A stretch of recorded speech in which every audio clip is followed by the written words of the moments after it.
Today on The Young and the Restless, Chloe quits Marchetti, Danny and Phyllis discuss Christine, and Nate leaves Newman steaming mad.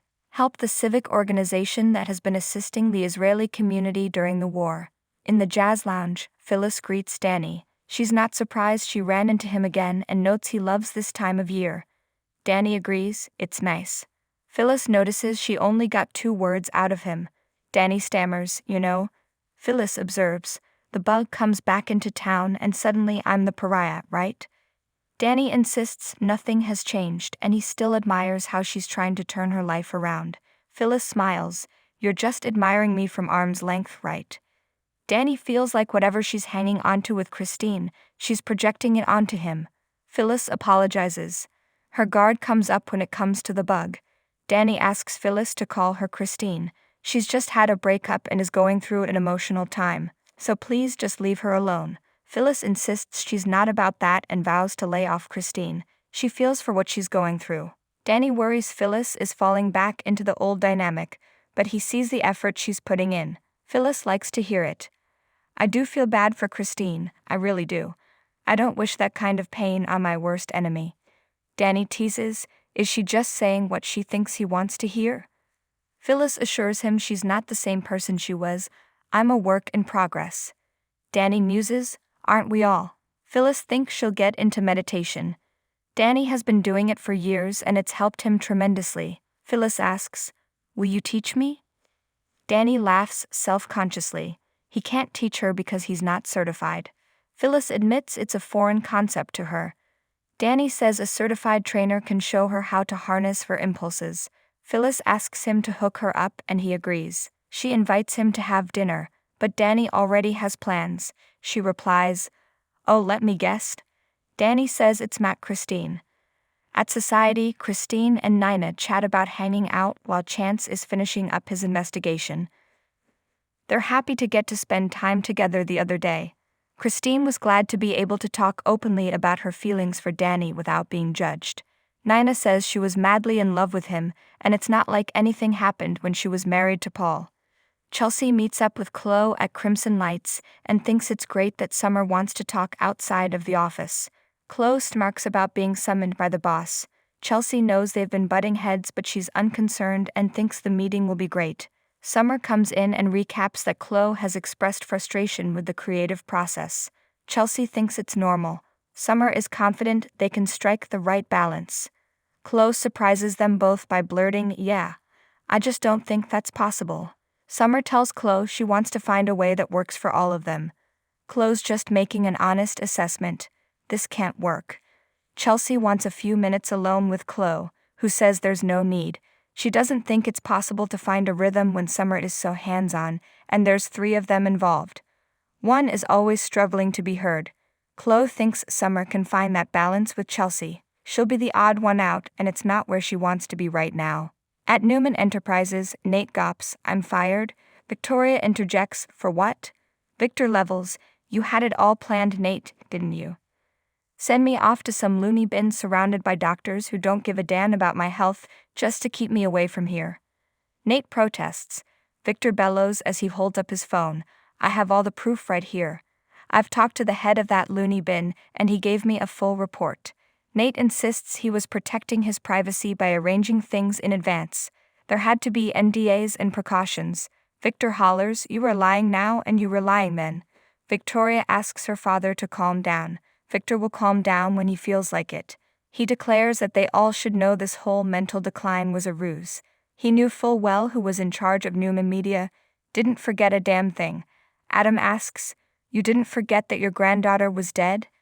Nick adds, I asked you point blank if this was a setup. Victor booms, I had to find out who would possibly betray me. And Adam, I was leaning in your direction, but to my relief I found out the real culprit was not you. Victoria exclaims, even me? You didn't trust even me. Victor says he had his doubts about all of them. Victoria asks, based on what? Victor saw her reaction when he sat in this chair and threatened to demote her. He always suspected she'd been sitting in that chair for too long. Power corrupts. He says that even now she's more upset about her position than what her boyfriend has done. Nate screws up his face. Victoria argues that Nate was only trying to help. Victor did what he had to do, and the outcome proves he was right to do it. Victoria fumes that she would never do that to him or to anyone else in this family. Adam muses, well, maybe one person if we're being honest. Victoria is so hurt that her father thinks she would take advantage of him in that way.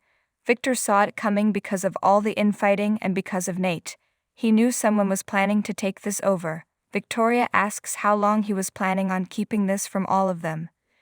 Nikki is sorry. She knew Victor's true intentions, but if she'd have told Victoria, she'd have taken it straight to Nate.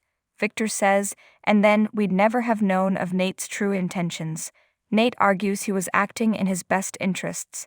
Victor hollers that he wanted to commit him to that loony bin so he and Victoria could grab back the power that he took from her. Nate argues he was offering him the best care. Nikki tells him to stop. Nate mocks their idea of turning Newman Enterprises into a makeshift clinic.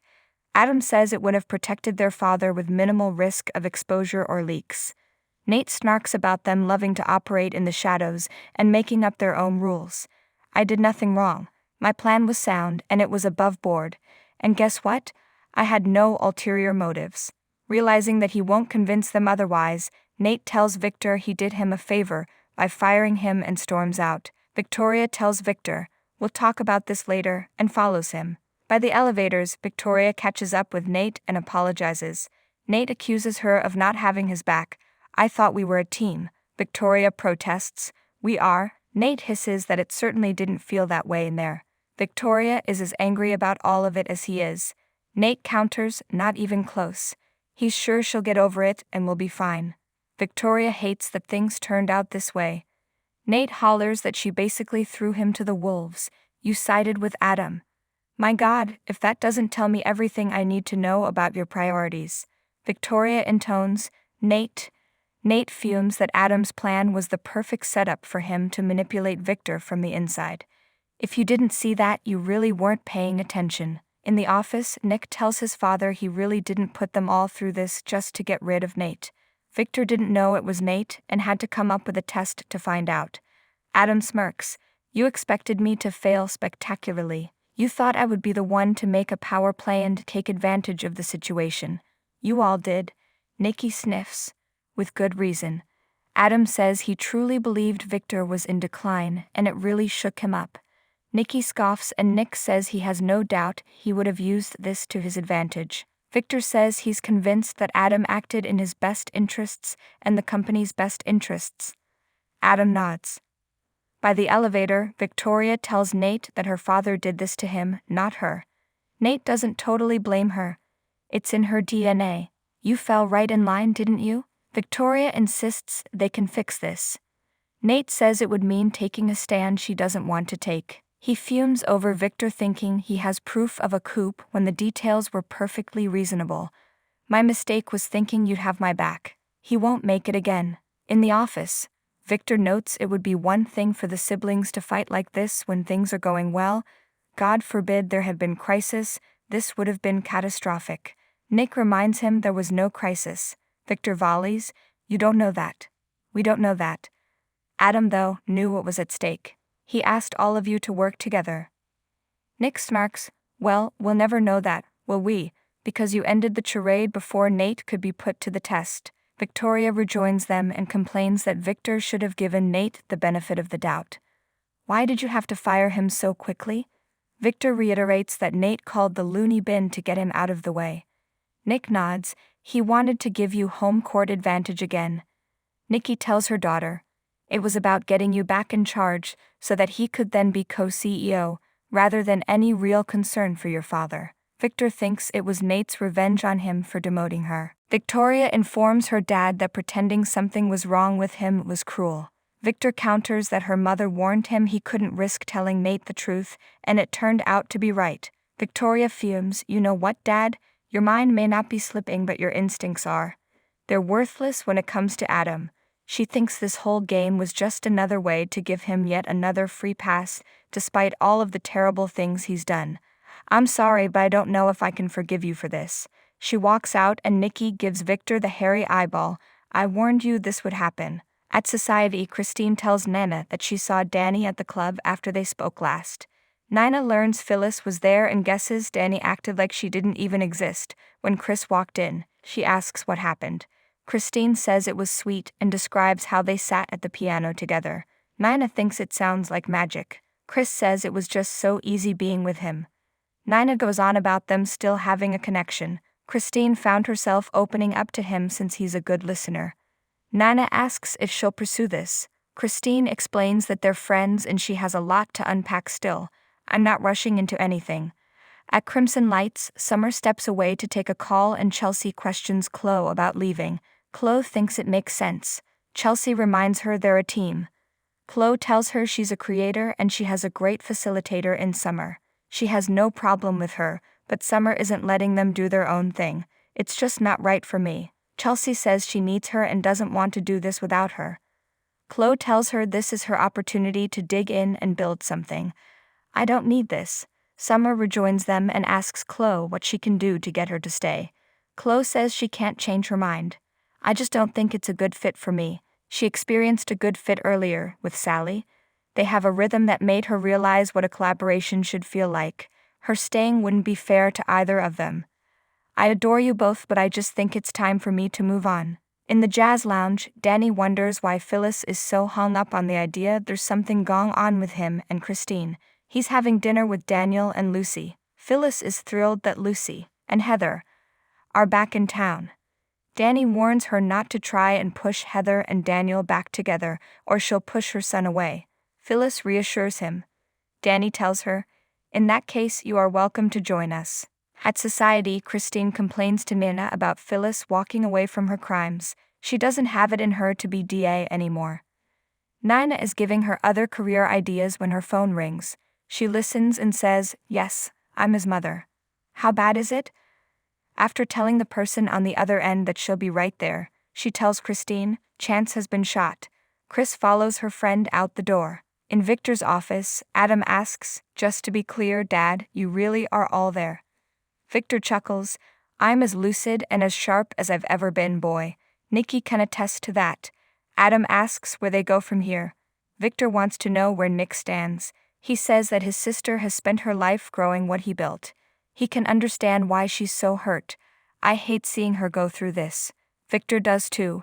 But he has a feeling she knows that what he's saying about Nate is correct. She must have experienced and seen his growing ambition for more and more power. Nick is glad to see Nate gone, but he's more surprised it wasn't Adam who walked into his trap.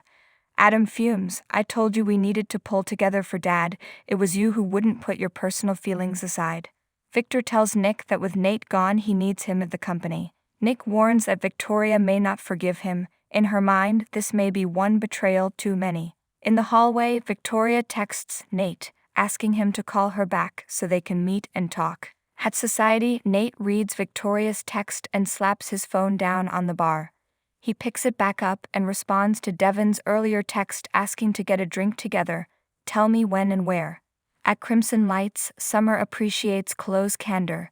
Chelsea asks, "So, you're really walking away?" Chloe replies, "I think I am." They all stop talking as they hear Sharon on the phone asking Esther to get there as soon as she can. "I really need to get to the hospital." Summer asks what's wrong. Sharon says, "Chance has been shot." Nina and Christine arrive at the hospital and Nana disappears behind a curtain while Chris asks about Chance's chest wound. The nurse says they've yet to verify the extent of the damage. Nana enters Chance's room and cries at the sight of him lying there. "Chance, it's me. It's your mom." She weeps and Chance doesn't respond.